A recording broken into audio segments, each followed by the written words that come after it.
ভেৰগাঁও মণ্ডল বিজেপিৰ উদ্যোগত আজি আতেৰিখাটত কাৰ্যনিৰ্বাহ সভা আৰু বিকশিত আৰু ভাৰত সংকল্প সভা আয়োজন কৰা হয়।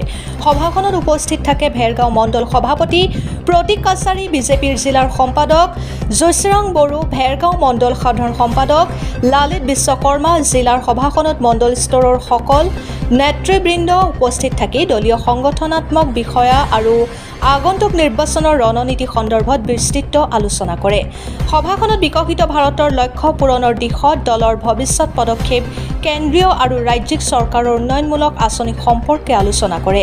দলৰ কৰ্মীৰ মাজত দলীয় আদৰ্শ, সাংগঠনিক শৃংখলা আৰু গাঁৱৰ বিজেপিৰ নীতি সন্দেহ প্ৰেৰণ কৰাৰ ওপৰত গুৰুত্ব আৰোপ কৰা হয়। এই সভা ভেৰগাঁও সমষ্টিৰ দলীয় সংগঠনৰ পৰিসৰ বঢ়োৱা আৰু গাঁও অঞ্চলত জনসংযোগ বৃদ্ধিৰ লক্ষ্যে এক গুৰুত্বপূৰ্ণ পদক্ষেপ হিচাপে বিবেচনা কৰা হৈছে। পানেৰীৰ পৰা নবীন চবৰৰ প্ৰতিবেদন, অৰুণোদয় আছাম। যি কাৰ্যনিৰ্বাহ সভা, সেই কাৰ্যনিৰ্বাহ সভা আমি আতিঘাট চাহ বাগিচাত আজি অনুষ্ঠিত হৈ গ'ল। আজি এই সভাত আমাৰ গোটেই বুথ কমিটিৰ পৰা সভাপতিসকলক আজি আপেক্ষিক আছিলে, লগতে শক্তি কেন্দ্ৰৰ প্ৰমুখসকল, লগতে মৰ্চাৰ অফিচ বিয়াৰ আৰু মণ্ডল এক্সিকিউটিভ অফিচ বিয়াৰ লগতে এক্সিকিউটিভসকল, গোটেই এই সদস্যসকলে আছিলে। আৰু লগতে আমাৰ বিশেষ শুভাকাংক্ষী আছিলে, বিশেষ ব্যক্তিসকল আহিছিলে, যি নেকি দলত নতুনকৈ যোগদান কৰিছিলে। সেইসকলে মুঠ আমাৰ 400 ব্যক্তিৰে আজি এই সভাখন অনুষ্ঠিত কৰিছিলোঁ। আৰু আজি সভাখন বহুত ভাল হৈছে আৰু যিখিনি আমাৰ কাৰ্যকৰ্তা বহুত তেওঁলোকে উৎসাহ হৈ আছে, যিহেতু আমাৰ সমাগত BTC ইলেকশ্যন আহি আছে। গতিকে বহুত আগ্ৰহে তেওঁলোকে একাগ্ৰতাৰে কামখিনি কৰি গৈছে। আজি সভাখনতো সেয়া প্ৰতিফলিত হৈছে। আৰু যি টাইমতে আমি সময় দিছিলোঁ, সময়তকৈ বেছি 1.5 ঘণ্টা অতিক্ৰম কৰি সময়খন সভাখন দীঘলীয়া হৈ গ'ল। কি উদ্দেশ্য আছিলে? উদ্দেশ্য বিশেষকৈ মণ্ডল কাৰ্যনিৰ্বাহ সভা আমাৰ বছৰত এবাৰ হয়। জিলা কাৰ্যনিৰ্বাহ সভা এবাৰ হয়, ঠিক তেনেকৈ মণ্ডলটো এবাৰ কাৰ্যনিৰ্বাহ সভা হয়। আৰু এয়াই আমাৰ এটা দলীয় আমাৰ যি কাৰ্যসূচী, এয়া দলীয় কাৰ্যসূচী পৰে। সেয়া আমি ভাৰতীয় জনতা পাৰ্টি ভেৰগাঁও মণ্ডলে যোৱা যি আমি বিগত ইলেকশ্যন হাৰিলোঁ কাউন্সিলত, তেতিয়াৰ পৰাই আমি অৰ্গেনাইজ কৰি গৈ আছোঁ, সংগঠন মজবুত কৰি গৈ আছোঁ। আৰু গৈ আজি এই পৰ্যায় পাইছোঁহি যে আমি অনায়াসে এইবাৰ ভেৰগাঁও মণ্ডলটো ওলাই যাম। আমি 100% আশাবাদী এইবাৰ ভাৰতীয় জনতা পাৰ্টিৰ বাহিৰে ভেৰগাঁও সমষ্টিত আৰু কোনেও আহিব নোৱাৰে। যিহেতু প্ৰমোটৰ চৰকাৰ নিজে আপোনালোকে দেখিছে যে বিগত এইকেইদিনত কিমানখিনি UPPLৰ পৰা আমাৰ ভাৰতীয় জনতা পাৰ্টিত যোগদান কৰিছে, BPF আমাৰ যোগদান কৰিছে, CWCৰ মেম্বাৰ পৰ্যন্ত আমাৰ ভাৰতীয় জনতা পাৰ্টি ভেৰগাঁও মণ্ডলত আজি যোগদান কৰিছে। গতিকে তেতিয়া তাতে গম পায় যে তেওঁলোকে কিমানখিনি সংগঠনভাৱে কিমান সক্ৰিয় হৈ আছে বা কিমান মজবুত হৈ আছে। গতিকে ভাৰতীয় জনতা পাৰ্টিত দিনক দিনে আমি মজবুত হৈ গৈ আছোঁ। আৰু আমি নিশ্চিত এইবাৰ ভাৰতীয় জনতা পাৰ্টি ভেৰগাঁও মণ্ডলে বিজয় নিশ্চিত।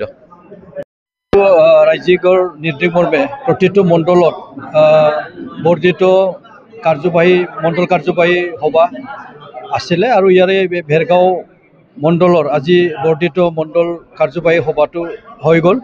যথেষ্ট ইয়াৰে কাৰ্যকৰ্তাসকলে উৎসাহিতভাৱে অংশগ্ৰহণ কৰিছে, ভাল লাগিল। আমাৰ সাংগঠনিক দিশত আমি বিস্তাৰভাৱে আলোচনা কৰিছোঁ। এইবাৰ বিজেপিত কেনেকৈ হ'ব, বিজেপিটো ইমান ধুনীয়া। এইবাৰ আপুনি BTC নিৰ্বাচনৰ নিশ্চয় কথাটো সুধিছে চাগৈ, যে BTC নিৰ্বাচনত বিজেপিয়ে অংশগ্ৰহণটো কৰিবই। আৰু ৰাইজৰ যিটো সহানুভূতি, ৰাইজৰ যিটো সঁহাৰি বিজেপিৰ প্ৰতি, সেইটো আমি লৈ আগুৱাই গৈ আছোঁ। আৰু নিশ্চিতভাৱে আমি এইবাৰ BTC অঞ্চলত যথেষ্ট সংখ্যক এই সিটত বিজয়ী হোৱাটো নিশ্চিত। আমাৰতো আজি জাষ্ট কাৰ্যনিৰ্বাহ আছিলেতো, এক্সিকিউটিভ মিটিঙে আছিলে। গতিকে মণ্ডলৰ যিখিনি মৰ্চা আৰু মণ্ডলৰ অফিচ বিয়াৰৰ জিলা বা ৰাজ্যিকৰ যিসকল সদস্য আছে, তেওঁলোকক লৈহে এই আজিৰ মিটিংটো আছিলে। গতিকে আমাৰ যিহেতু 200কৈ অলপ অধিক ব্যক্তি তথা কাৰ্যকৰ্তা আছিলে, ইয়াতে চবেই আহিছে, ভোট প্ৰেচিডেণ্টসকল আহিছে, শক্তি প্ৰমুখসকলে আহিছে। গতিকে আমি জাষ্ট সাংগঠনিক দিশতে আলোচনা হৈছে আজি। BTCত আমাৰ যিহেতু মাননীয় ৰাজ্যিক সভাপতি দিলীপ শইকীয়া ডাঙৰীয়াই 38টা সমষ্টিত, যিটো 2টা সমষ্টি প্ৰমোদ বড়ো ডাঙৰীয়া আৰু হাগ্ৰামা মহিলা ডাঙৰীয়া য'ত খেলিব তাতে নিদিম বুলি কৈছে। যদি 38টাটো দিয়ে, তেতিয়াহ'লেতো আমি 27টাতকৈ ওপৰত আজিৰ তাৰিখত সাংগঠনিক দিশটো মজবুত হৈছে। মজবুত আছে। গতিকে এই ২৭টাতকৈ অধিক সিটতে আমি জয়ী হোৱাটো মানে নিশ্চিত। নিজৰ কথা নিজে কৈ ল'বই এইটো, কিন্তু ৰাইজে যিটো ৰায়দান দিব আৰু অপশ্যন বিচাৰি পোৱা নাই বিজেপিৰ বাদে।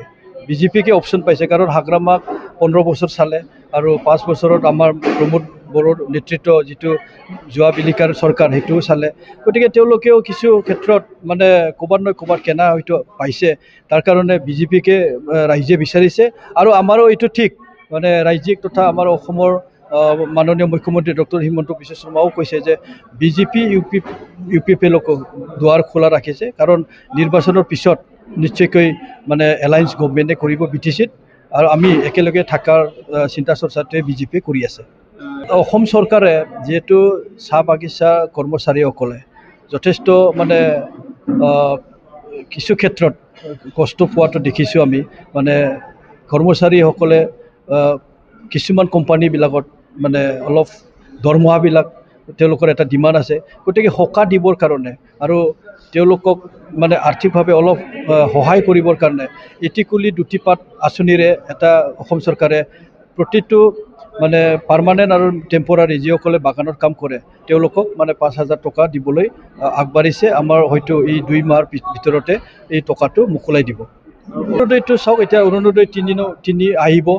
সকলো যিসকলে পাই আছে তেওঁলোকেও মানে কৰিব লাগিব এপ্লাই, আৰু যিসকলে পোৱা নাই, যিসকলে ৰৈ গৈছে আৰ্থিকভাৱে দুৰ্বল, মানে বিধৱা হওক বা ক্ৰাইটেৰিয়া যিসকল থাকি গৈছে তেওঁলোকক মানে সামৰি ল'বৰ কাৰণে মানে অৰুণোদয় 3 আকৌ পুনৰ ল'ব, আৰু 2 মাহ বা এই 2 মাহৰ ভিতৰত। গতিকে অৰুণোদয় আঁচনিও আহি আছে আমাৰ গৰীবসকলৰ কাৰণে, আৰু এইটো যিহেতু অসমখনৰ মাননীয় মুখ্যমন্ত্ৰীৰ মানে এটা সপোন, গৰীবসকলক এটা আৰ্থিকভাৱে সকাহ দিবৰ কাৰণে, আৰু এইটো যাতে কোনো থাকি নাযায়, গৰীবসকলে অন্ততঃ ফেমিলিয়ে যাতে থাকি নাযায়, কভাৰ কৰিবৰ কাৰণে আকৌ অৰুণোদয় 3 আঁচনি তৈয়াৰ কৰিছে। এইবাৰ দেখিবলৈ পাকিস্তান আৰু ভাৰতৰ যিটো যুদ্ধ, পেহেলগামৰ এই যিটো মানে নিন্দনীয় কাণ্ড হোৱাৰ পিছত যিটো যুদ্ধ হৈছিলে, সেইটো লক্ষ্য ৰাখি অসম চৰকাৰে যিহেতু মানে ৰেচন প্ৰতি মাহত দিয়া হয়, গতিকে এইবাৰ দীঘলীয়া হ'ব বুলি ভাবি মানে এটা ব্যৱস্থা কৰি দিয়া হৈছিলে। 3 মাহৰ কাৰণে একেবাৰে গৰীবসকলক ৰেচন দিয়া হৈছিলে। গতিকে এইটো যোৱা প্ৰথম সপ্তাহতে এইখিনি মোকলাই দিয়া হ'ল অসম চৰকাৰে।